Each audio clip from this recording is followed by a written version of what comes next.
Sur ces paroles, et alors que la nuit s'était bien installée, il regarda les visages qui l'entouraient, éclairés par les lampadaires de lueur jaune qui parsemaient le parc.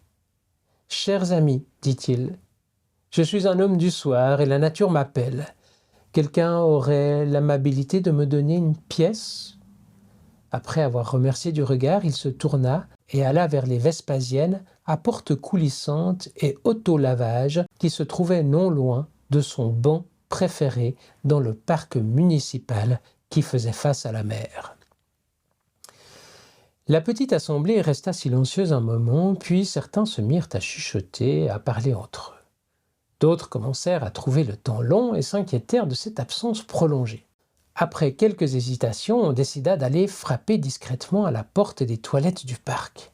« Maître, tout va bien ? » « Chers amis, vous me trouvez confiné en cette drôle de cabine, sans la possibilité d'en sortir. J'actionne pourtant bien le bouton vert sur lequel est indiqué « Sortie », mais rien ne se passe. As-tu essayé de presser le bouton « Aide » s'enquit un jeune homme. Ma foi, je comptais plus sur votre aide que sur l'aide très hypothétique que pouvait m'apporter ce bouton. Mais je veux bien essayer.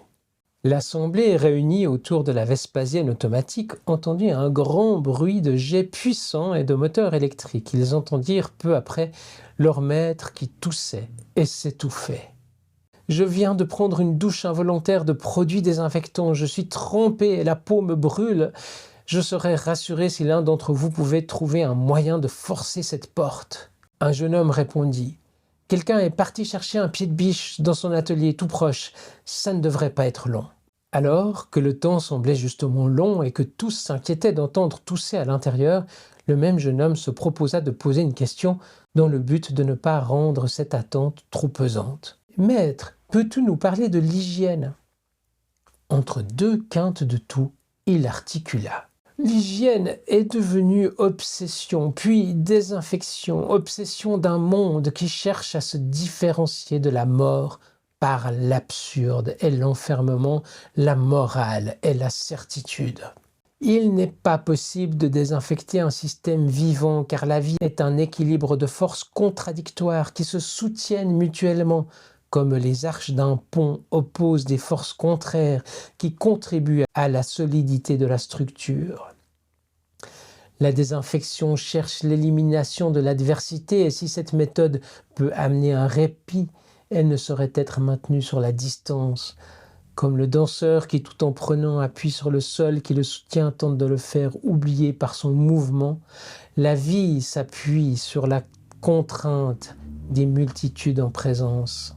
Il n'est pas un organisme qui ne détienne en lui la capacité de s'anéantir.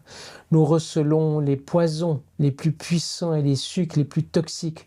Pourtant, ceux-ci cohabitent en nous et participent activement à notre survie. L'hygiène est devenue métrique sociale.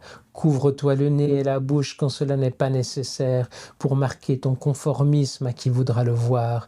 Montre ton respect des prescriptions en refusant de tendre ta main vers l'autre.